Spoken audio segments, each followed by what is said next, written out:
자, 오늘 오후 예배 말씀 제목은 주님은 나를 다 아십니다. 주님은 나를 다 아십니다. 자, 우리 함께 제목도 한번 선포하도록 합시다. 다 같이 시작. 주님은 나를 다 아십니다. 주님은 나를 다 아십니다. 아멘, 아멘, 할렐루야, 아멘. 자, 주님은 저와 여러분을 다 아십니다. 오늘 이 제목으로 함께 말씀을 나누도록 하겠습니다. 미국의 유명한 목회자이며 워십 리더인 토미 워커라는 목사님이 계십니다. 사진요. 이 토미 워커 목사님은 작사 작곡한 찬양 가운데 우리가 잘 알고 있는 그런 곡들이 되게 많아요. 내 마음을 가득 채운 이런 찬양이 있죠. 바로 이분이 작사 작곡하시고 내 슬픔이 변해요라는 그런 곡도 바로 이분이. 이외에도 60곡 이상이 이분이 작사 작곡으로 온 세계 모든 나라들 교회에서 그렇게 함께 이 노래를 부르고 있어요. 그런데 실제적으로 이분이 작사 작곡한 찬양 가운데 가장 유명한 우리가 잘 아는 찬양이 뭐냐면은 나를 지으신 주님이라는 그 작사 작곡하신 노래예요. 내 이름 아시죠라는 거예요. 오늘 이 찬양을 우리가 먼저 한번 함께 하고 그리고 말씀을 함께 나누려고 해요. 자, 이분이 작사 작곡한 나를 지으신 주님은 여기 가사가 참 은혜가 되잖아요. 나를 지으신 주님 내 안에 계셔. 처음부터 내 삶은 그의 손에 있었죠. 내 이름 아시죠? 내 모든 생각도 내 흐르는 눈물 그가 닦아주시죠. 그는 내 아버지, 난 그의 소유. 내가 어딜 가든지 날 떠나지 않죠. 내 이름 아시죠? 내 모든 생각도 아바라 부를 때 여러분 하나님 어디 계시냐면은 내 안에 계시는데 내 안에 계신 하나님은 나를 지으신 분이시니까 그분은 나를 다 아시는 거예요. 모든 것을 알고 계셔요. 그래서 오늘 주님은 나를 다 아십니다라는 오늘 이 찬양의 근거에서 말씀을 함께 나누려고 제목을 그렇게 정했어요. 자, 여러분 이 가사를 깊이 생각하면서 우리 함께 한번 찬양해 보도록 합시다.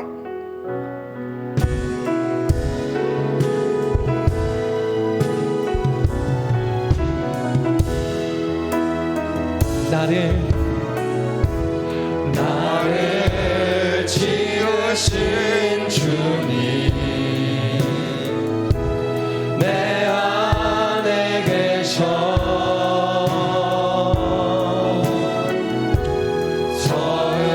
처음부터 내 삶은 그의 손에 있었죠. 나를 지으신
끝나면은 다 같이 주여 외치고 기도하겠습니다 이렇게 해야 되는데 오늘 도입 찬양이 아니니까 우리 가사를 깊이 하면서 묵상하면서 우리 찬양이 너무 좋죠? 아멘.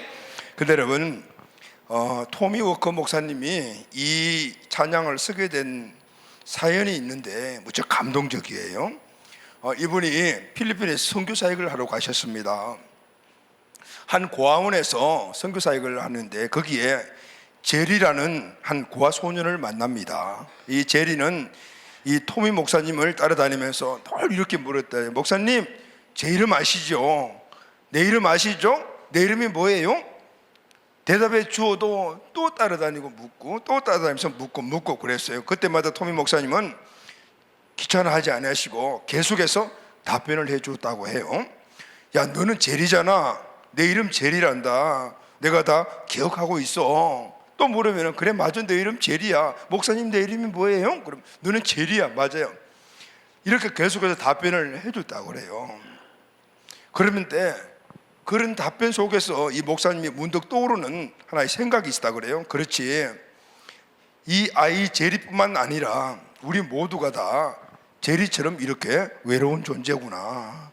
우리 모두는 나를 알아주기를 원하는데 진정으로 알아주는 자가 없구나. 이 고아인 제리라는 아이는 항상 다른 사람들이 자기를 알아주기를 원했고 세상에서 나는 버림받은 그런 존재라는 인식을 가지고 있기 때문에 그래서 자기 자신에 대한 이름을 목사님이 계속해서 알아주기를 원했던 거예요. 이 사실을 목사님이 깊이 깨닫고 그래서 그때 하나님 생각이 났다고 그래요. 하나님은 나를 다 아시지. 내 이름뿐만 아니라 내 모든 것들을 다 아시지. 자, 이것이 한번 성령께서 쭉 주시는 감동으로 마음에 와닿아서 그래서 이 곡을 쓰고 작사를 하게 되었다고 그래요. 근데 여러분, 오늘 우리가 읽은 이 본문의 시편도 보면은 이런 배경을 가지고 있어요. 오늘 본문 시편은 다윗이 기록한 시편인데 이 시편 139편은 시편 중에 왕관이라는 별명을 가질 정도로 그 내용의 깊이와 표현이 아주 깊고 탁월합니다. 다윗 왕은 이 시에서 하나님과 자기 자신의 이 관계를 아주 섬세하게 묘사를 하고 있어요. 다윗은 하나님을 아는데, 자 여러분 우리 모두 하나님 아시죠? 그런데 하나님을 우리가 지식적으로 아는 것이 아니고 아니면 뭉클하는 감동적으로 아는 것이 아니고 이론으로 아는 것이 아니고 하나님을 실제로 체험한 하나님, 그 하나님을 관계를 오늘 시편을 통해서 이야기를 하고 있는 거예요. 그래서 하나님이 진짜 어떤 분인가를 알았고 그 하나님과 평생 동행했던 거예요. 자, 여러분은 하나님은 어떤 분이라고 생각하십니까? 여러분들이 각각 정의를 갖고 있죠. 그 정의가 어떻게 갖게 된 정의죠? 목사님 설교를 통해서 알게 되었고 성경 공부도 알게 되었고 등등 해서 여러분 지식적으로 하나님은 어떤 분인가, 하나님은 우주 만물을 창조하시고 전능하시고 전지하시고 뭐 이런 부분에 대해서 우리가 알고 있잖아요. 지식적으로 알고 있는 하나님이거든요. 또 여러분, 하나님 하면 어떤 생각이 들죠? 하나님은 오늘 우리를 너무너무 사랑하시는 분이야. 독생자 아들 예수까지 우리를 위하여 보내신 분이야. 그렇게 생각하면 가슴이 뭉클하잖아요. 우리 감정적인 그런 동의의 역사가 일어나게 되면요 가슴이 뭉클하고 눈물이 막 나는 거죠. 여러분, 하나님을 이렇게 알고 있어요? 감정적인 하나님은. 그런데 다윗은 알고 있는 하나님, 그리고 그 하나님의 사랑을 깊이 깨닫는 그 하나님뿐만 아니라 실제적으로 그 하나님을 그 삶 속에서 체험을 했어요. 그 체험적인 하나님, 그러니까 이 하나님과 평생을 동행하면서 그렇게 살았던, 하나님은 다윗의 모든 것을 다 아시고 그리고 평생 다윗과 동행하신 분이셨다는 거예요. 다윗은 이 사실을 지식이 아니고 감정이 아닌 실제적으로 하나님이 나와 함께 하신다는 이 사실을 체험을 했어요. 알고 있는 하나님, 감정적인 하나님 영역을 넘어 실제 함께 하시던 하나님을 체험함으로 말미암아 그 체험적인 하나님을 오늘 시편에 표현을 하고 있는 것이거든요. 여러분, 우리가 하나님을 아는 것, 그건 믿음이잖아요. 감정적으로 하나님의 은혜를 깨닫는 것, 이것도 믿음이거든요. 그런데 중요한 것은 실제 알고 있는 하나님, 우리 안에 감정에서 거기서 느껴졌던 그 하나님을 삶 속에서 진짜 만나야 돼요. 그래야만이 실제적인 하나님이 될 수가 있고, 그 체험적인 하나님을 통해서 우리 삶은 놀랍게 변화된 삶을 살아갈 수가 있다 그 말이에요. 할렐루야, 아멘. 그러면은 오늘 말씀을 통해서 다윗이 평생 체험하여 동행했던 하나님에 대해서 우리가 한번 살펴보고요, 그리고 그 하나님을 우리가 알게 될 때 우리의 삶을 어떻게 살아갈 것인가, 그리고 어떤 삶이 우리에게 주어지는 것인가를 알고 이 삶을 살아가는 우리들이 꼭 되기를 예수님의 이름으로 축원합니다. 아멘. 자, 첫 번째, 다윗이 알고 있던 하나님, 체험적인 하나님이 어떤 하나님이냐면, 하나님은 전지하시고 무소부재하신 하나님이십니다. 할렐루야.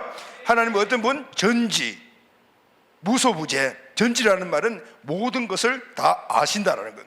무소부재라는 게 뭐냐면은 시공간을 초월해서 어디에도 계신다 그 말이에요. 다윗은 전지하신 하나님에 대해서 먼저 이렇게 이야기를 해요. 모든 것을 다 하신 하나님에 대해서 오늘 시편에서 이렇게 이야기를 합니다. 1절에서 4절 말씀을 우리 다 같이 큰 소리로 한번, 자, 우리 고개 숙이고 있는 사람들 고개 다 들어요. 고개 먼저 들고, 우리 청소년들 고개 숙이고 있는 사람들 너무 많네. 고개 들어. 자, 고개 들고 이제 목사님 보고. 자, 1절에서 4절 다 같이 시작. 여호와여, 주께서 살펴보셨으므로 나를 아시나이다. 주께서 내가 안고 일었음을 아시고 멀리서도 나의 생각을 밝히 아시오며 나의 모든 길과 내가 눕는 것을 살펴보셨으므로 나의 모든 행위를 익히 아시오니 여호와여, 내 혀의 말을 알지 못하는 것이 하나도 없으시나이다. 이 말씀이 쉬운 성경에서 보면 이렇게 표현을 하고 있는데요, 이 말씀을 여러분 잘 들어보셔야 돼요. 주님께서 나를 샅샅이 살펴보셨으니 나를 훤히 알고 계십니다. 내가 앉아있거나 서있거나 주님께서는 다 아십니다. 멀리서도 내 생각을 다 알고 계십니다. 내가 길을 가거나 누워있거나 주님께서는 다 살피시고 계시니 내 모든 행실을 다 알고 계십니다. 내가 혀를 늘려 아무 말을 하지 않아도 주님께서는 내가 하려는 말을 이미 다 알고 계십니다, 이 말이에요. 하나님은 모든 걸 다 아시고 계세요. 그런데 이 하나님은 저와 여러분들의 모든 것들을 다 알고 계시는 거예요. 자, 우리가 믿는 하나님은 어떤 하나님이에요? 앉아 있거나 서 있어도 알고 계시고, 멀리 계셔도요 내 생각을 다 알고 계시며, 길을 가거나 누워 있어도 다 살펴보시면서 내가 지금 내 모든 행실을 다 알고 계세요. 내가 지금 무엇을 하고 있는지 알고요. 어느 정도 가냐면은 내가 혀를 움직여서 말을 하기 전에 내가 무슨 말을 할 것인가를 다 알고 계신다라는 거예요. 우리의 행동, 우리의 말, 우리의 생각조차 다 알고 계신 분이 바로 하나님이시라는 거예요. 우리 마음 안에 있는 깊은 마음 속에 있는 우리의 의도 아무도 몰라요. 내 마음 속에 깊이 나도 모르는 상처, 하나님이 다 알고 계신다는 거예요. 그분은 전지하신 분이시기 때문에, 어디에 계셔? 내 안에 계시기 때문에 하나님은 모든 것을 다 아시는 거예요. 또 다윗은 전지하신 하나님과 함께 무소부재하신 하나님을 이렇게 말해요. 하나님은 어디에나 계시죠? 여러분, 하나님은 어디에나 계신다는 이 말씀은요, 하나님은 우주 공간에 충만해 계실 뿐만 아니라 내 안에 계셔요. 할렐루야, 아멘. 시편 139편 7절 10절 말씀을 다 같이 읽겠습니다. 시작. 내가 주의 영을 떠나 어디로 가며 주의 앞에서 어디로 피하리이까? 내가 하늘에 올라갈지라도 거기 계시며 수월에 내 자리를 펼지라도 거기 계시나이다. 내가 새벽 날개를 치며 바다 끝에 가서 거주할지라도 거기서도 주의 손이 나를 인도하시며 주의 오른손이 나를 붙드시리이다. 쉬운 성경에서는 이렇게 해석을 하고 있어요. 내가 주님의 영을 피해서 어디로 가며 주님의 얼굴을 피해서 어디로 도망치겠습니까? 내가 하늘로 올라가더라도 주님께서는 거기 계시고 서울에다 자리를 펴더라도 주님은 거기, 이 서울이 어디냐면은 지옥 뭐 이런 이야기하는 거예요. 지옥에 우리가 하나님을 피해서 가더라도 그곳에 계신다 그 말이에요. 내가 저 동쪽 너머로 날아가거나 바다 끝 서쪽으로 가서 거기에 머물지라도 거기에서도 주님의 손이 나를 인도하시고 주님의 오른손이 나를 힘있게 붙들어 주십니다. 할렐루야.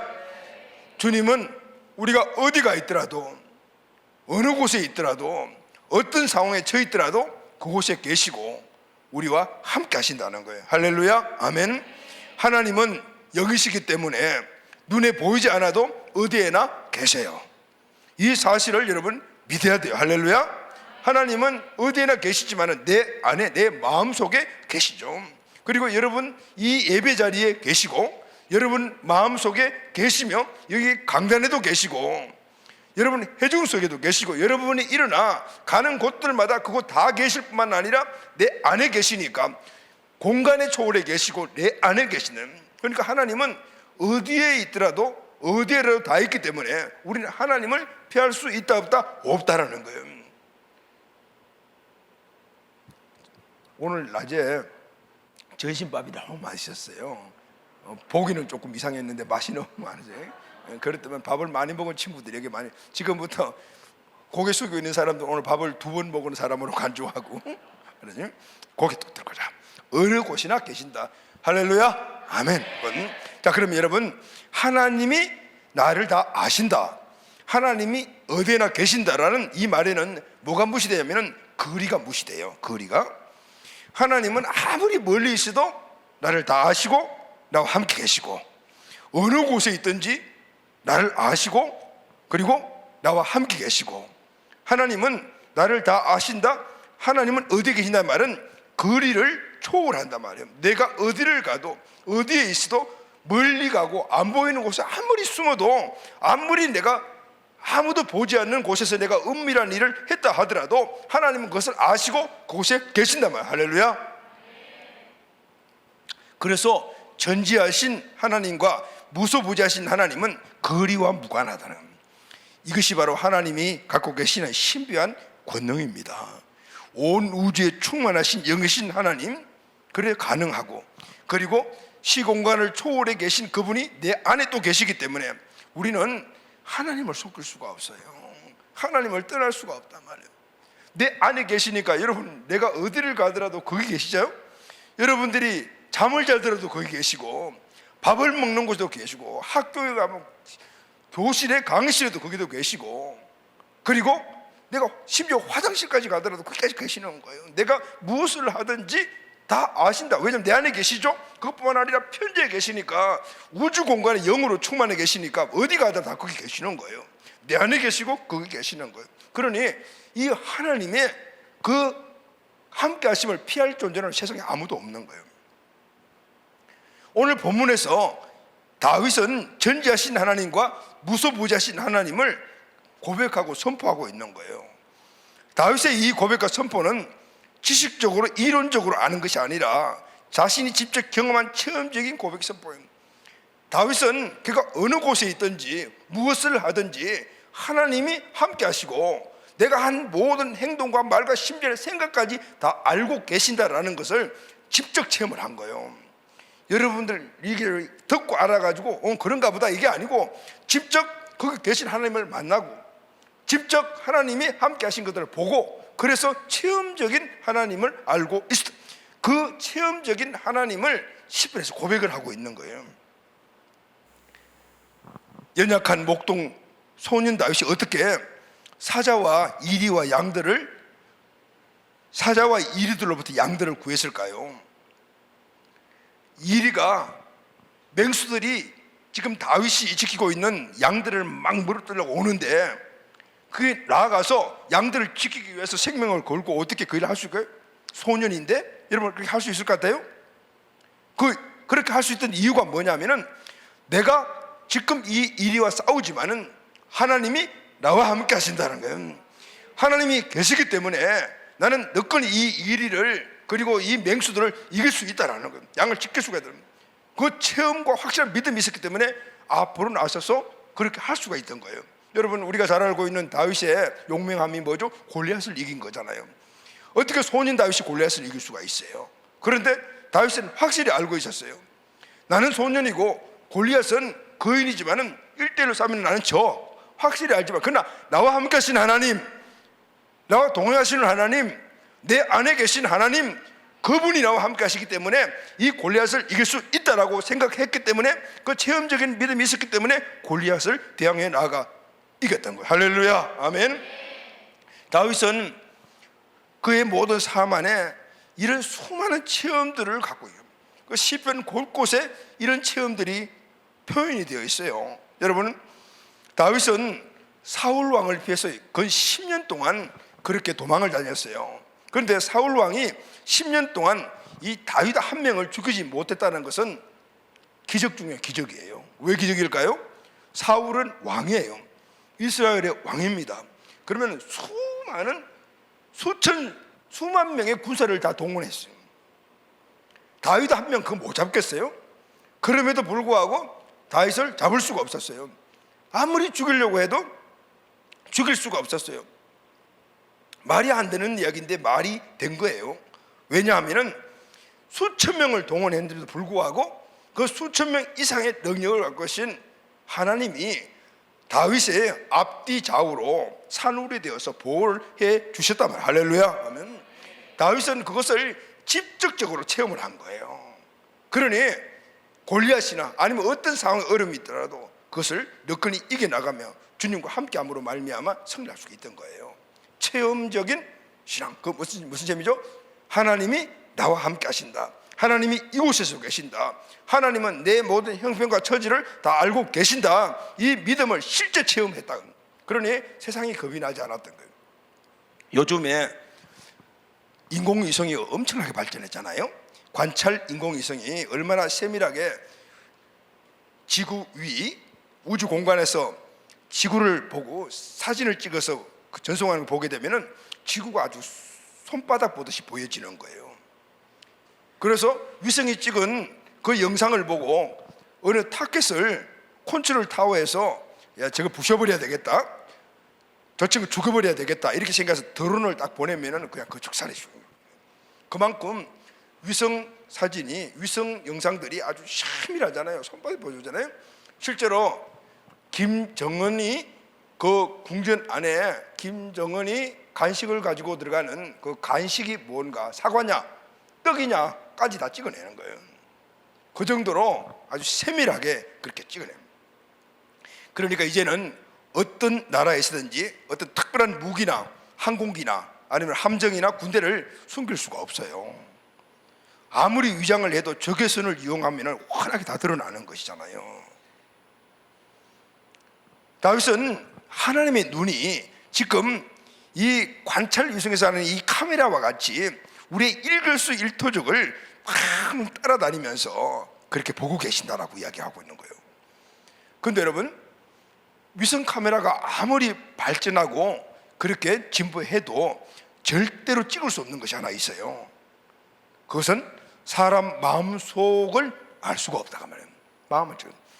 김정은이 푸틴이 지금 여기저기 다니고 이 집과 저기 하는 그런 거 다 찍어 알. 그러나 이 사람들 마음에, 김정은이 마음속에 담긴 생각은 알 수가 없어.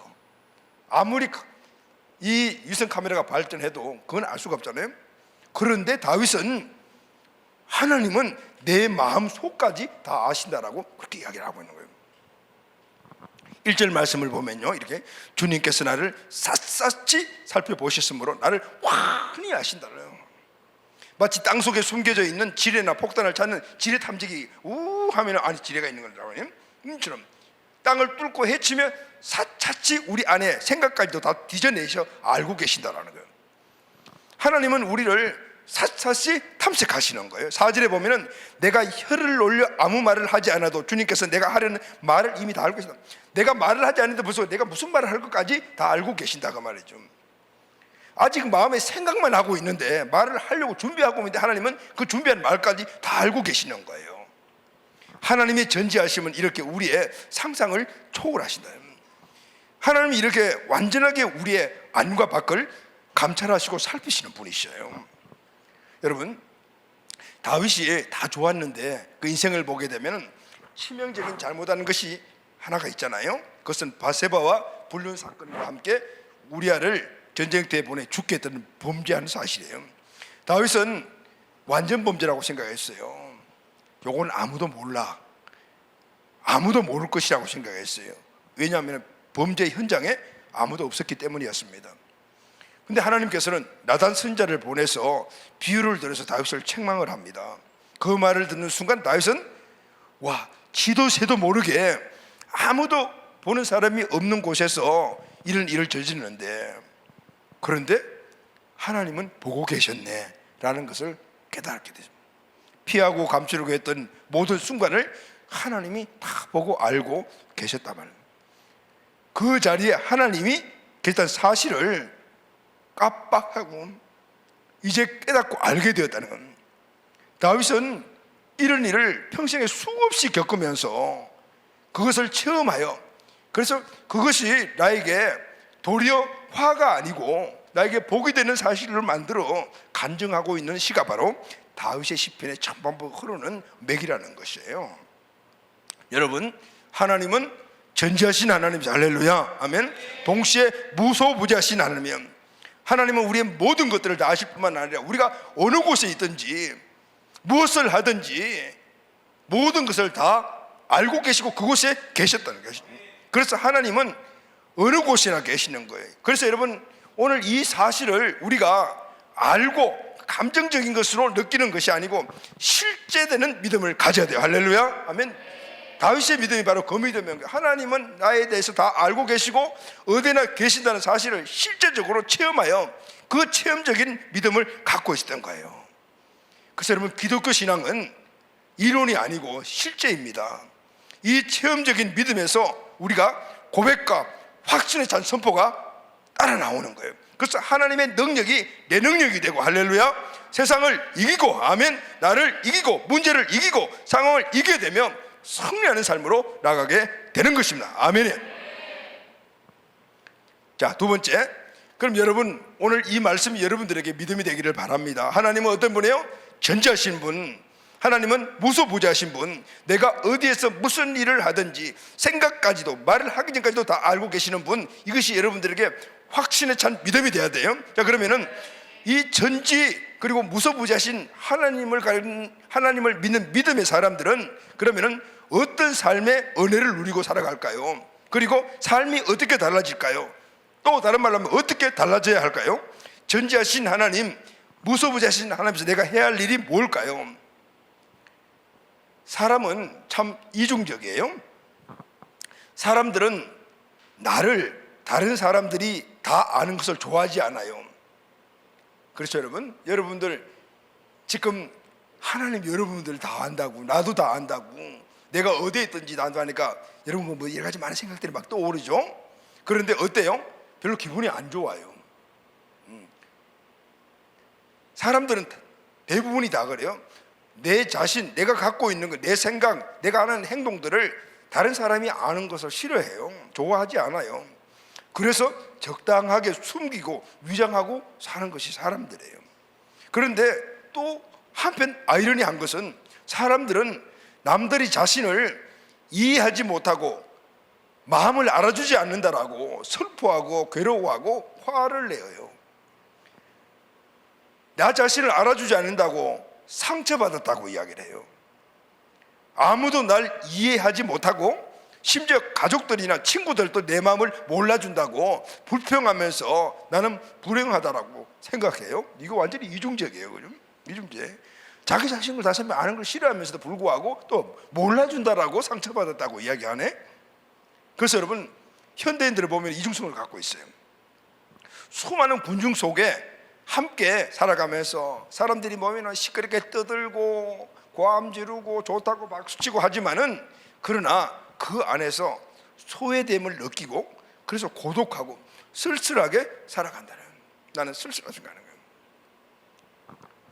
근데 여러분, 하나님은 우리와 달라요. 우리의 모든 것을 아시고 우리가 있는 모든 곳에 계시는 하나님은 인간과 다른 분이에요.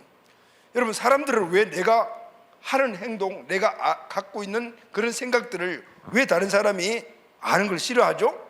그것을 알게 되면은 그것이 나에게 해로 돌아올 거라고 생각하기 때문에. 실제 그래요. 세상은 오늘 우리가 내어놓는 만큼 내가 오픈하고 내 안에 있는 것들을 드러내는 만큼 그것을 이해하거나 받아들이거나 이렇게 하는 것보다는 도리어 그것을 가십으로 삼고 도리어 역공하여서 나에게 피해를 주는 도구로 삼기 때문에 사람들이 그걸 싫어하는 거잖아요. 그런데 하나님은 다르다 그 말이에요. 우리 사람들과 다른 거예요. 그분은 하나님이실 뿐만 아니라 내 모든 것을 다 아시고 내가 어디든지 계신 분이지만은 사람들이 그런 상황 속에 있을 때는 나에게 해를 줄 수 있지만 하나님은 선하시고 인자하신 분이에요. 할렐루야, 아멘. 그래서 성경에서는 하나님의 인자라는 이 말을 히브리어로 헤세드라는 말로 사용했는데, 헤세드라는 말은 하나님이 자기 백성과의 언약적 관계에서 오는 긍휼과 자비와 사랑을 말하는 겁니다. 하나님이 우리를 다 아시고 우리가 어떤 상황에서 있든지, 그러나 하나님이 그 계신 목적이 있어요. 하나님이 우리를 다 아는 목적이 있어요. 그것이 함께 목적이 뭐냐면 하나님이 우리를 사랑하시기 때문이에요. 할렐루야, 아멘. 하나님은 선하시고 인자하시기 때문에 나를 다 아시고 내가 어디에 있든지 거기에 계신다는 것은, 그래서 내게는 큰 복이며 이것이 감사의 조건이 되는 거예요. 그분이 나를 다 아신다, 내가 어디에 있든지 거기 계신다, 이 사실이 믿어지게 되면 내 삶은 어떻게 변화될까요? 첫 번째, 고독하지 않고 담대하게 살아갈 수가 있어요. 할렐루야, 아멘. 하나님이 나를 다 아신다. 아신다는 것은 하나님이 우리의 아신 우리의 정보를 가지고 가십을 만들려고 하는 것이 아니라 이해하시고 그리고 우리를 도와주시기 위한 거예요. 할렐루야, 아멘. 하나님이 다 이해하신다, 나보다 나를 더 잘 아신다, 나를 완전하게 인도할 수 있는 분이다, 이 사실을 믿을 때 얼마나 힘이 되고 감사가 되는지 몰라요. 내가 어디에 있든지 거기에 계신다, 나를 떠나지 않고 홀로 버려두지 않는다, 내가 고통을 당하고 있을 때 나와 함께 하시며 고통을 담당해 주셨다, 나의 영혼을 권능으로 다스리시며 그 품을 안전하게 품어주신다, 이 사실을 실제로 알고 믿고 체험하게 되면 내 인생은 절대 흔들리지 않아요. 할렐루야, 아멘. 절대 흔들리지 않아요. 그래서 다윗은 이렇게 고백을 해요. 시편 139편 10절 말씀을 다 같이 선포하겠습니다. 시작. 거기서도 주의 손이 나를 인도하시며 주의 오른손이 나를 붙드시리이다. 이 말씀은 이런 의미에, 거기에서도, 그게 뭐죠? 내가 어떤 상황 속에 처해 있는 그곳에서도 주님의 손이 나를 인도하여 주시고 주님의 오른손이 나를 힘있게 붙잡아 주십니다. 할렐루야. 우리는 어려운 상황과 그리고 또 시련의 그런 현장에 있을 때 오늘 그것이 내 힘으로 이겨나가려고 하면 힘들고 어렵고 고통스럽지만은, 그러나 하나님이 거기 계신다는 사실을 알 때는 우리 알아요. 아, 하나님이 나를 도와주시기 위해서 그곳에 계시는구나, 그곳에 나를 붙잡아 주시고 계시는 거구나. 할렐루야. 내가 넘어지지만은 그러나 일어날 수 있는 이유가 바로 여기에 있는 거예요. 내 힘으로는 못 일어나지만 일어날 수 있는 이유는 지금 이 자리에 하나님이 계시는구나, 그 하나님이 나를 붙잡고 계시는 거구나, 거기서도 주의 손이 나를 인도하시며 주의 오른손이 나를 붙드시는구나. 그런 상황 속에서도 내가 넘어지거나 아니면 내가 최고의 극단적인 생각까지 하지 않았던 것은 내가 내 의지로 한 것이 아니고 하나님의 오른손이 나를 붙잡아 주셨기 때문이구나 라는 사실을 다윗이 알고 있다는 거예요. 여러분, 하나님의 오른손은 하나님의 능력을 상징해요. 5절에 보게 되면 주께서 나의 앞뒤를 둘러사시고 내게 안수하셨나니라. 주님께서 내가 시련의 현장에 있을 때 앞뒤 좌우로 둘러사셔서 내게 주님의 손을 얹어 주셨습니다.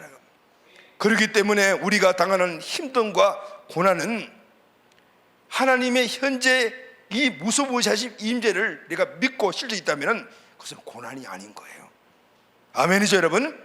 그래서 다윗은 이렇게 말합니다. 11, 12절 다 같이 시작. 내가 혹시 말하기를 흑암이 반드시 나를 덮고 나를 두른 빛은 밤이 되리라 할지라도 주께서는 흑암이 숨기지 못하며 밤이 낮과 같이 비쳤으나 주에게는 흑암과 빛이 같습니다. 여러분, 지금 밝잖아요. 빛이잖아요. 그런데 여기 빛이 꺼지게 되면 뭐가 어둠이 오잖아요. 그런데 주님께서 말씀하신 게 뭐라고 하죠? 주님에게는 흑암, 깜깜함과 빛이 같은 거라고 이야기를 하고 있어요. 빛이 같은 것이라. 무슨 말일까요? 지금 11, 12절 말씀이 이런 말씀이에요. 어둠이 와랑 나를 덮어 나를 비추던 빛이 밤처럼 되어도, 어느 날 갑자기 나에게 큰 시련이 다가왔어. 빛으로 비추던 내 삶이, 행복했던 내 삶이 갑작스럽게 깜깜한 흑암이 되어버렸다. 어둠이 와랑 나를 덮어 나를 비추던 빛이 밤처럼 되어도 주님 앞에서는 어둠이 아니며 밤도 대낮처럼 밝으니 주님 앞에서는 어둠과 빛이 다 같다라고요. 무슨 얘기냐면요, 어둠이 나를 덮다 하더라도 빛의 삶에서, 행복한 삶에서 어느 날 덮쳐온 어둠이 내 인생의 삶을 자질하게 만들고 어렵게 만들고 힘들게 만들어 하더라도 그 빛과 어둠을 주관하시는 분이 하나님이시니까 하나님이 어둠을 몰아내버리게 되면 다시 빛된 삶이 우리에게 오게 된다고. 할렐루야, 아멘. 이 믿음이 다윗에게 있었던 거예요. 그 믿음을 처음 했다고 말인 거예요. 처음에. 그래서 빛과 어둠은 별개가 아니다. 우리는 어둠과 빛을 나누지만은 하나님 앞에서는 빛과 어둠이 별개가 아니야. 왜냐하면 빛도 어둠도 하나님이 주관하시는 것이기 때문에, 빛이 오면 어둠은 물러가는 것이기 때문에, 모든 주관자는 하나님이시기 때문에 여러분, 이 체험이 우리에게 있게 되기를 예수님의 이름으로 축복합니다. 아멘. 어느 날 내 삶에 덮쳐온 어둠이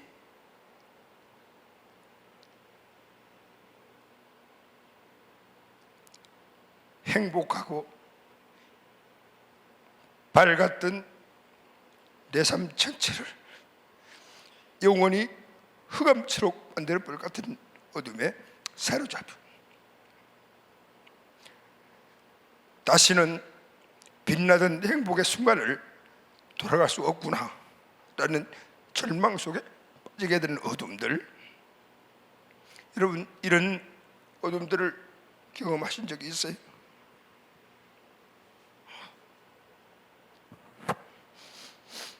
실제로 감당하기 어려운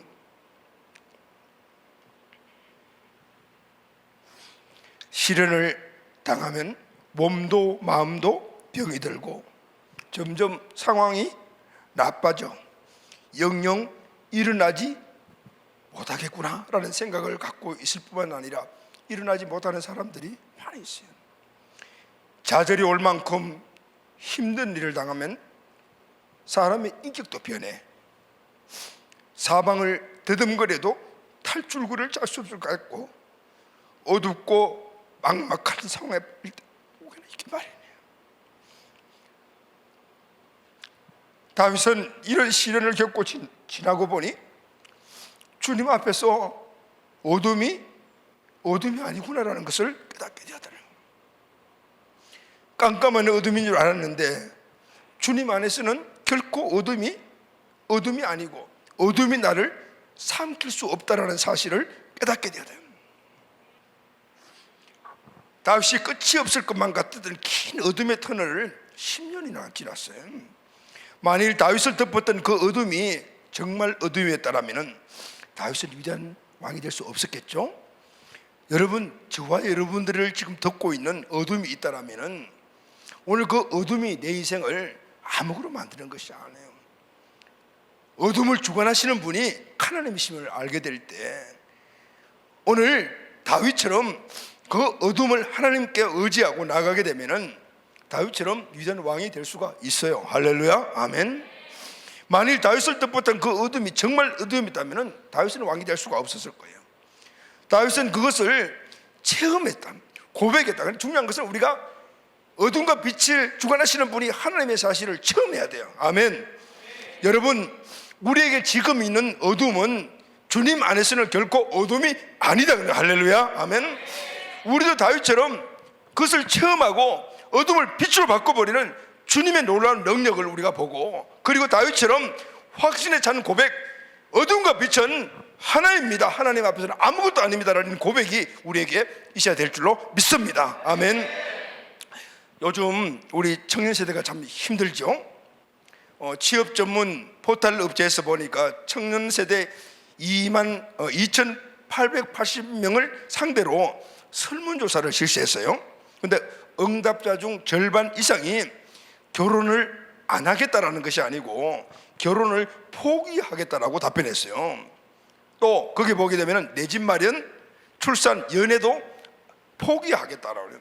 여러분, 안 하겠다는 거하고 포기하겠다는 거 다르잖아요. 결혼을 포기한 이유 1위가 뭔지 아세요? 모아놓은 돈이 없어서라요. 모아놓은 돈이 없어서. 모아놓은 돈이 없어서 결혼을 안 하겠다라는 거예요. 포기하겠다는 거예요. 그런데 여러분, 결혼은 돈을 모아서 하는 게 아니에요. 결혼해서 돈을 모으는 거예요. 우리 시대들은 돈 없다고, 직장 없다고 결혼 포기하는 사람이 1명도 없었어요. 결혼은 돈 해서 버는 거라. 집은 결혼해서 사는 거예요. 집을 사고 돈을 벌어서 결혼하는 게 아니에요. 요즘은 집이 있어야 되고 자동차 있어야 되고 그래야지 결혼할 수 있다고 생각해요. 여러분, 돈은 결혼하고 부부가 힘을 합해서 버는 것이고, 차도 마찬가지요. 그렇게 사는 거예요. 집도 두 사람이 힘을 합해서 사는 거예요. 그런데 요즘 사람들의 생각이 달라요. 모은 돈이 없어서 결혼을 포기하겠다 그래요. 우리 시대들은 일단 결혼을 하고 보자. 남자도 여자도 결혼은 무조건 하는 거야. 돈 없다고 결혼 안 하겠다 이런 생각을 한 사람이 없었어요. 그러니까 돈 없던 목사님 같은 사람도 결혼했죠. 일단 결혼 살다 보면 자식도 낳고 살림도 늘어나고 언젠간 내 집도 마련하겠지, 그렇게 소망을 가지고 결혼해서 결국은 집도 사고 자식도 놓고 그리고 차도 사고 그렇게 하는 거예요. 지금처럼 시작도 못하고 현실에 발목이 잡혀 미리 포기하는 사람들이 없단 말이에요. 이런 생각을 여러분들이 갖고 있다면 여러분들은 진짜 암흑 속에 살고 있는 거예요. 하나님의 은혜는 물론 지금 현실적으로 우리에게 주시기도 하겠지만 점점 이루어져 가는 거예요. 할렐루야, 아멘. 생육, 번성, 충만, 정복은 하늘에서 뚝 떨어지는 것이 아니고 하나씩 단계적으로 하나님의 축복은 끝이 없고 그리고 또 제한이 없지만은 그냥 처음부터 땅 끝이 아니야. 예루살렘과 유다와 사마리아와 땅 끝같이 가는 거예요. 이 믿음이 여러분들에게 있어야만이 현재 우리에게 있는 그런 세상적인 조를 주는 이 암흑을 빛으로 바꾸고 살아갈 수가 있어요. 할렐루야, 아멘. 하나님은 우리가 알아야 될 가장 중요한 것은 지금 내가 현실적으로 당하고 있는 이 상황을 하나님은 어둠으로 보지 않는다는 사실을 내가 믿음을 취해야 돼요. 이 믿음을 가지고 우리 청년들은 이 시대를 살아내야 돼요. 할렐루야, 아멘. 지금 내 현실이 어둠이라고 하지만 하나님은 이 현실을 어둠으로 보지 않아요. 왜냐하면 어둠과 빛을 주관하시는 분이 하나님이시기 때문인 거예요. 할렐루야. 그래서 우리 크리스천들에게는 이 믿음이 필요하고 특히 우리 다음 세대 청년들 세대에는 이 믿음이 있어야 되는 거예요. 예수님은 우리에게 뭐라고 말씀하셨어요? 너희가 나를 믿으면 어둠에 있지 않고 빛 가운데 다닐 것이니라. 아멘. 예수 그리스도를 믿는 사람들은 우리 현실이 어둠 같지만 그러나 이미 우리는 빛 가운데 살아가고 있는 거예요. 우리가 예수님을 주인을 믿고 현실을 살아가면 영적 어둠이 벗겨지는 거예요. 할렐루야. 그래서 인생의 어두운 터널 속에 있을 때 우리는 낙심하지 말고, 아무리 어두운 터널 낙심하지 말고 예수님만을 바라보아야 해요. 할렐루야. 어둠에 때일수록 예수님에게 더 집중하고 예수님의 말씀대로 힘껏 살아내다 보면 어느새 나를 덮고 있는 어둠이 거치고 다시 빛처럼 환한 날이 다가오는 것입니다. 주님은 반드시 그 길로 우리를 인도하여 주시는 거예요. 아멘. 꼭 체험해야 돼요. 할렐루야, 아멘. 하나님이 전지하시고 무소부지하신 것을 믿는 우리들은 그 하나님을 체험적으로 알고 살아가면 절대 어떤 어둠의 상황이라도 고독하지 않고 담대하게 삶을 살아낼 수가 있어요. 두 번째는 더 이상 죄 안에 갇혀있지 않게 된다. 하나님이 전지하시고 그리고 하나님이 무쇠하신 분임을 우리가 체험하는 믿음의 삶을 살면 더 이상 우리는 어둠 속에 갇혀있지 않아요. 죄 안에 갇혀있지 않아요. 죄 안에 숨어있지 않는다 그 말이에요. 우리는 나를 다 아시고 어디에 거기에 계신 하나님을 경외하지 않을 수가 없어요. 그분을 우리가 어떻게 경홀히 대할 수가 있어요? 하나님이신데 앞에서는 웃으면서 뒤에서는 욕하는 이중적인 행동을 우리가 할 수 있어요? 하나님이 지금 여기 계시는데 내 앞에 계시는데, 여기 계시고 내 안에 계시는데 어떻게 우리 하나님을 경솔히 대할 수가 있어요? 어떻게 하나님 앞에서 이중적인 행동을 할 수가 있겠어요? 모든 것을 다 아시는 그 하나님이 지금 내 앞에 계십니다. 아멘. 사람들은 한 특정인을 보이지 않는다고, 듣지 않는다고, 그리고 또 보이지 않는다고 숨어서는 무슨 일든지 다 하죠. 뒷담화도 하고 욕도 하고 그렇게. 근데 하나님은 앞뒤 옆이 없어. 하나님은 사각지대가 없어요. 하나님은 약점도 없어요. 물론 인간은 약점이 있습니다. 부족한 면도 있고, 그래서 뒤에서 욕도 하고 비난도 할 거리가 있지만, 우리가 알아야 될 것은 하나님은 그런 것들이 없는 거예요. 그 말을 하나님이 다 듣고 계신다라는 것이죠. 혀로 말하지 않는 마음의 생각까지도 아시는 하나님이시니까 우리가 무슨 말을 하더라도, 어디에서 있더라도 다 알고 있잖아요. 자, 여러분들, 저도 간간하다 그래, 남의 말을 하는 거 참 되게 재미가 있어요. 뒷담화 하는 거 되게 좋잖아요. 앞담화 치고 뒷담화 치고 옆담화 치고 하면은 시간 간 줄 모르잖아요. 그리고 어떤 사람 하나 놓고 막 그거 씹으면은 맛있는 음식 먹는 것보다 더 맛있잖아요. 그래가지고 시간 간 줄 모르고 그렇게 하는 사람들이 많이 있잖아요. 그죠? 그런데 왜 그렇게 하죠? 그 씹는 사람이 없기 때문에 그런 거기에. 그런데 하나님은 보이지 않지만 어디 계시잖아요. 그래서 우리가 어떤 은밀한 죄를 지을 때 하나님을 인식하지 못하니까 죄를 짓는 거잖아요. 그래서 하나님의 무소부지하심과 전지하심을 아는 다윗은 혹시라도 하나님이 계신데 그래서 죄를 지을까 봐 이렇게 고백을 하는 거예요. 시편 139편 23절 24절 시작. 하나님이여 나를 살피사 내 마음을 아시며 나를 시험하사 내 뜻을 아옵소서. 내가 무슨 악한 행위가 있나 보시고 나를 영원한 길로 인도하소서. 하나님, 나를 차차 살펴보시고 내 마음을 알아주십시오. 나를 철저히 시험해 보시고 내가 걱정하는 바를 알아주십시오. 내가 나쁜 길을 가지 않는지 나를 살펴보시고 영원한 길로 나를 인도하여 주십시오라고 그래요. 여러분, 우리는 예수 믿는 사람이잖아요. 얼마든지 어렵게 산다라고 이야기하면서도 불구하고 감정적으로 치우쳐 살아갈 수가 있어요. 주님의 일을 열심히 하는 일꾼임에도 불구하고 죄를 품고 그 일을 할 수가 있어요. 할 수가 있대요. 다윗은 자기도 그런 사실을 하고 있다는 사실을 알았기 때문에 그래서 이런 기도를 하는 거예요. 우리도 마찬가지예요. 모든 걸 아시고 어느 곳이나 계시는 하나님을 우리가 정말 믿고 산다라면 죄를 마음에 품고 있을 수가 없잖아요. 빨리빨리 죄를 자백하고 용서를 구하고 털어내버려야 되는 거예요. 그러나 하나님의 무소부지하심과 전지하심을 우리가 잊어버리거나 모르고 산다라면 끊임없이 그 삶을 반복한다는 거예요. 여러분, 끊임없이 그 삶을 반복하는 것이 그것이 우리에게 유리한 거예요? 아니면 하나님의 무소부지하심과 임재와 편재성을 알고 전지하심을 알고 그것을 계속해서 우리 마음에 부담을 갖고 다윗처럼 하나님 이 길을 가지 않도록 도와주세요 도와주세요 기도하며 그것을 털어내는 것이 복된 삶일까요? 전지하신 하나님은, 무소부지하신 하나님을 우리는 그래서 늘 인식하고 살아가야 돼요. 내 옆에 계시고 내 안에 계시고 다 알고 계신 하나님.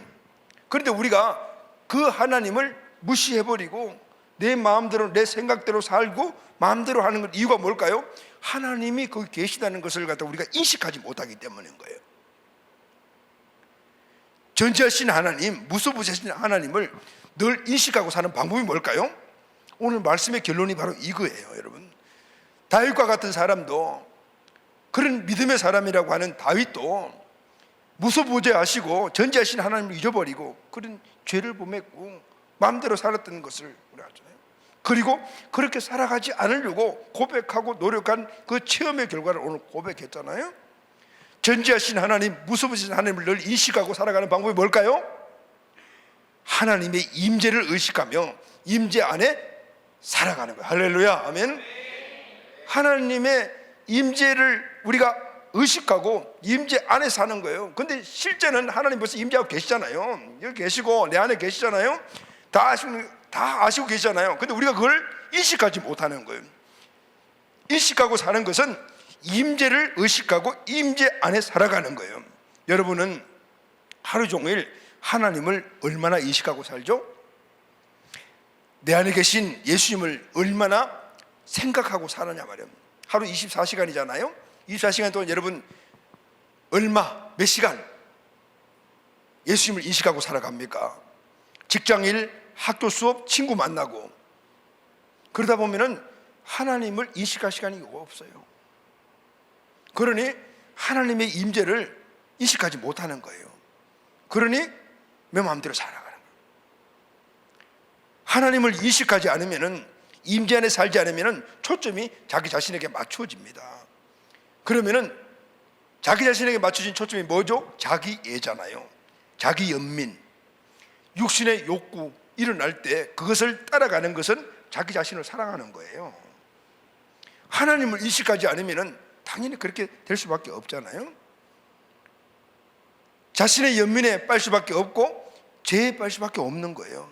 그러나 하나님과의 관계가 깊어지면 깊어질수록 두려움을 이기고 담대함이 일어나고 죄와 싸워 나갈 수 있는 힘이 일어나게 되는 거예요. 할렐루야, 아멘. 그래서 여러분, 우리는 어쩔 수 없이 이미 오염된, 죄에 오염된 삶을 살았기 때문에, 지금도 살고 있기 때문에 항상 하나님의 인식 훈련을 해야 돼요. 인식 훈련이 뭐죠 여러분? 하나님이 여기 계신다, 내 안에 계신다, 그건 사실이에요. 팩트임에도 불구하고 우리는 그것을 까먹고 살아가는 거라. 그러니까 그것을 늘 인식, 하나님 지금 여기 계시지, 하나님 내 안에 계시지, 여기도 계시지, 여기도 계시지, 여기도 계시지, 여기도 계시지, 이걸 늘 인식하는 훈련을 해야 된다. 훈련. 여러분, 로렌스 형제가 쓴 하나님의 임재 연습이라는 책이 있어요. 이 책 여러분들 꼭 한번 봐야 돼요. 이분은 굉장히 깊은 영성가예요. 근데 그분은 이 책에서 이런 말을 했어요. 나는 일생 동안 하나님의 임재 연습으로 순결하고 거룩하고 능력으로 가득 찬 하나님의 사람이 되었다 그랬어요. 이분도 예수 믿고 구원받은 사람이잖아요. 그런데 항상 거룩하고 순결하고 그리고 능력 있는 삶을 살지 못했는, 그런데 방법을 알았는데 그것은 일생 동안 하나님의 임재를 연습했다라는 거예요. 훈련했다라는 거예요. 한 번 훈련해서 내가 순결하고 거룩하고 능력 있는 삶을 사는 것이 아니에요. 일생이 뭐죠 여러분? 우리가 하나님을 만나고 예수 믿고 구원받은 그 순간부터 시작해서 죽을 때까지 항상 우리는 이 임재 연습을, 임재 훈련 속에서 살아가야 되는 거예요. 그래서 그는 이런 이야기를 이 책에서 했는데, 뭐냐면 기도 시간과 다른 시간을 다르게 생각하지 말아라 그랬어요. 여러분, 우리는 경건의 삶을 살아가는 것은 기도 시간이다라고 이야기를 하고 남은 시간은 기도 시간과 분리시켜버려요. 그런데 이분은 기도 시간과 다른 시간을 다르게 생각하지 마라, 일상이 하나님과 함께하는 기도 시간이 되어라, 이렇게 이야기를 합니다. 기도 모임이든 예배이든 아니면은 내가 물건을 파는 거든 공부하는 거든 모두가 다 임재 안에서 이루어져라. 그래야만이 경건하고 순결하고 능력 있는 삶을 살 수 있다라고. 심지어는 이분은 이런 이야기를 했어요. 나는 프라이팬에 계란 하나도 하나님을 사랑하는 마음으로 뒤집는다고 그랬어요. 대단하죠? 여러분, 대단한 것이 아니라 이것이 일상적인 삶이라는 것을 우리가 말해주고 있는, 로렌스 형제의 이런 하나님의 임재 연습은 항상 하나님을 인식하는 훈련을 통해서 이루어졌다고 말해요. 로렌스 형제는 오매불망, 한 가지 목표는 오직 하나님만을 생각하는 것이었어요. 그는 이 책에 보게 되면 하나님만을 오매불망 생각하는 이 과정에서 하나님의 신실함을, 돌보심을 늘 체험했다라고 이야기를 해요. 그런데 여러분, 그러면 이분이 24시간 내내 하나님만을 의식하고 살았을까요? 그렇지 않다라고 말합니다. 이분도 유혹에 빠지기도 하고 범죄와 육신의 생각에 빠져서 그렇게 하나님을 인식하지 못한 순간에 죄를 짓기도 했지만은, 그런데 이분이 하는 말이 나는 그래도 걱정하지 않는다라고 말합니다. 죄를 짓고 범죄하고 하나님을 떠났지만은 나는 걱정하지 않는다라고 말합니다. 무슨 태평이야? 이런 생각이에요. 그게 아니고 지금 나는 임재 훈련 속에 있기 때문이다라는 거. 할렐루야, 아멘. 임재 훈련 속에 있기 때문에 이 과정 속에서 일어나는 범죄하고 다른 생각을 갖고 하나님을 떠난 이런 것들은 잠시의 문제고 잠시 나에게 다가온 어둠이지 영원한 어둠이 아니다. 곧 이것이 빛으로 회복될 것이다라는. 할렐루야, 아멘. 내가 임재 안에 있게 되게 되면은 신실하신 하나님은 결국은 나를 계속해서 도와주시고 깨닫게 해주시고, 그리고 또 굳건한 신뢰와 믿음을 불어넣어 주셔서 오늘 이 상황에서 영원히 존재하지 않고 일어나고 그리고 빛된 삶으로 나가게 될 것이라고 이야기해요. 할렐루야, 아멘. 여러분, 오늘 우리가 결단해야 될 일이 뭘까요? 임재의 연습을 결단하십시오. 할렐루야, 아멘. 그냥 아무렇게나 경건의 삶을 그냥 필요할 때만 살아가겠다는 것이 아니고 내 인생 전체가 로렌스 형제와 같이 경건의 훈련이다. 이것은 바로 임재의 훈련이다. 하나님을 늘 인식하는 훈련이다. 내 안에 하나님이 살아계시지만은 내가 잊어버리고 살아갈 때가 24시간이면 24시간 전부라고 말해도 과언이 아닌 내 삶을 이제는 계속해서 내 안에 하나님이 계신다, 내 안에 살아계신 하나님이 계신다, 이것을 내가 인식하는 훈련을 하겠다는 거예요. 그런 과정 속에 일어나는 잘못된 것, 범죄하는 것, 내 마음대로 살아 하나님 떠나는 이런 것들은 문제가 되지 않는다는 거예요. 할렐루야, 아멘. 왜냐하면 돌아오기 때문에, 하나님이 빛으로 인도해 주시기 때문에. 여러분, 이제부터 오늘 우리가 해야 될 일은 바로 하나님의 인식 훈련, 임재 연습을 해야 돼요. 할렐루야, 아멘. 여러분, 하나님의 임재를 우리가 계속해서 그것을 훈련하는 방법이 뭘까요? 여러분의 모든 삶의 기준에 기도의 삶이 되시기를 바랍니다. 아멘. 시간 틈틈이 기도하십시오. 잊어버리게 되면은 여러분들이 잘 보이는 그 앞에 학교면은 책상이든지 아니면 핸드폰 배경화면이든지 기도, 예배, 수련받기 삶에 대한 그 모든 부분들이 임재 연습이에요. 그걸 늘 보고 늘 깨닫고 잊어버리면 다시 돌아오고, 잊어버리게 되면 내 육신의 욕을 따라 살아가는 거예요. 다시 그것을 보고 돌이키고 하다 보게 되면은 내 안에 임재, 이 하나님이 주신 경건의 능력이 점점 커가게 될 줄로 믿습니다. 아멘. 지금 비록 여러분들이 저와 우리가 이 경건의 삶에 실패한다 하더라도 실망할 거 없어요. 다윗도 그것을 이야기하고 있는 거예요. 하나님은 빛과 어둠을 다 동일하게 그것을 주관하시는 분이기 때문에 내가 잠시 어둠 가운데 있다 하더라도 이건 문제가 되지 않는다. 나는 하나님을 바라보고 있는 사람이기 때문이다라는 거. 할렐루야. 하나님이 이 어둠을 빛으로 바꿔 주실 것이라는 거예요. 여러분, 이 믿음이 오늘 우리의 경건의 훈련의 시작이에요.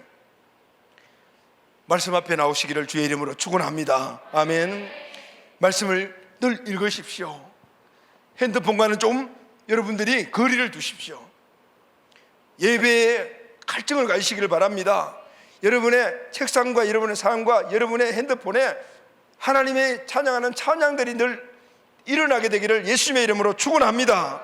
그런 것들을 하나하나 보고 듣고 인식할 때마다 오늘 우리는 경건의 능력이 커지게 되는 거예요. 어둠을 빛으로 몰아내고 있는 거예요. 하나님의 빛이 우리 삶 가운데 이루어지게 되는 거예요.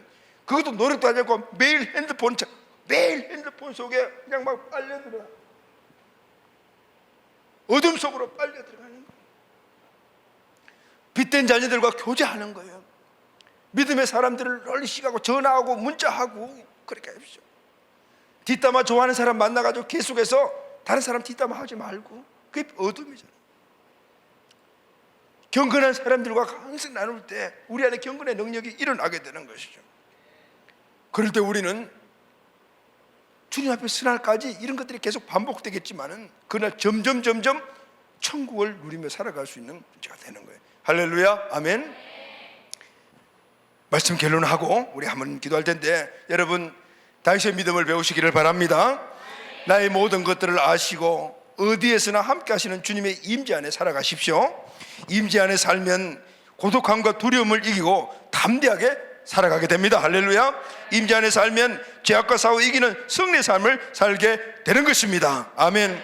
오늘 토미 목사님이 작사 작곡한 찬양을 우리가 처음 서두에서 불렀죠. 하나님은 나를 지으신 분이시잖아요. 그리고 나를 지으셨기 때문에 내 삶을 복된 삶으로 인도해 주시기 위해서 어떻게 해요? 내 안에 계시잖아요. 내 안에 계신 하나님은 바로 편지하신 하나님과 함께 임재하신 하나님이에요. 편지하신 하나님까지, 하나님은 저와 여러분들을 위하여 총동원하신 거예요. 우리가 있는 곳곳마다 가 계시고, 그것도 미진해서 아예 우리 안에 계셔서 내가 어디 가든지 내 모든 걸 다 아시고, 그리고 나와 함께 하시는 거예요. 할렐루야. 사람들은 내가 갖고 있는 생각이나 내 행동이나 내가 가고 있는 장소나 이런 걸 아는 걸 싫어하지만은, 그러나 하나님이 내가 갖고 있는 생각을 알고 내가 있는 장소를 안다는 것은 우리에게는 얼마나 큰 축복인지 몰라요. 왜냐하면 그것을 우리가 인식하고 살아가면은, 그것을 확신하고 다윗처럼 체험적인 믿음이 된다면 우리는 고독하지 않아요. 할렐루야. 아멘.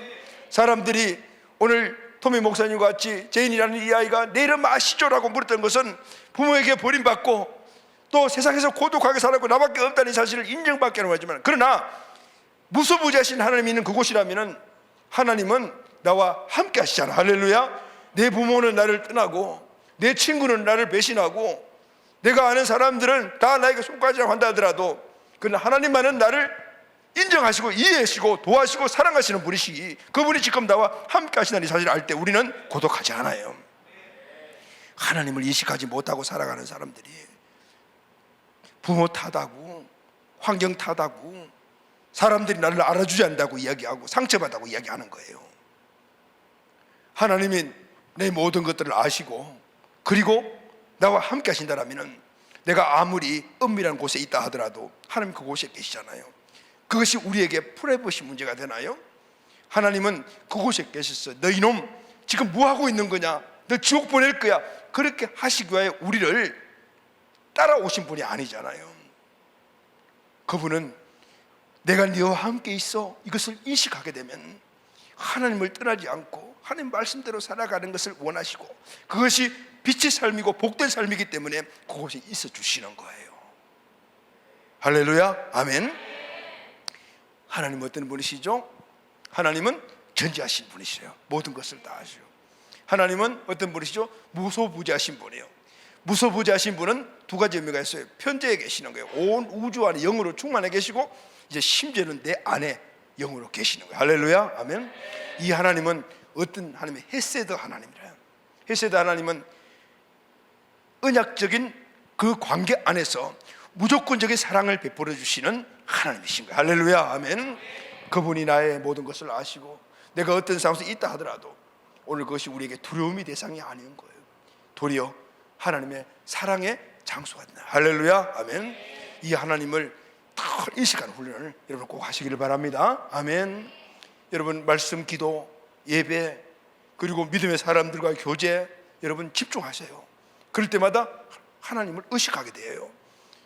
여러분 왜 무슬림들이 강력한지 아세요? 그 사람들은 하루 종일 알라를 의식하고 살아가요. 그 인식하는 방법이 뭔지 아시죠? 하루에 6번 기도하는 거예요. 유대인들이 왜 강력한지 아세요? 하나님을 늘 인식하거든요.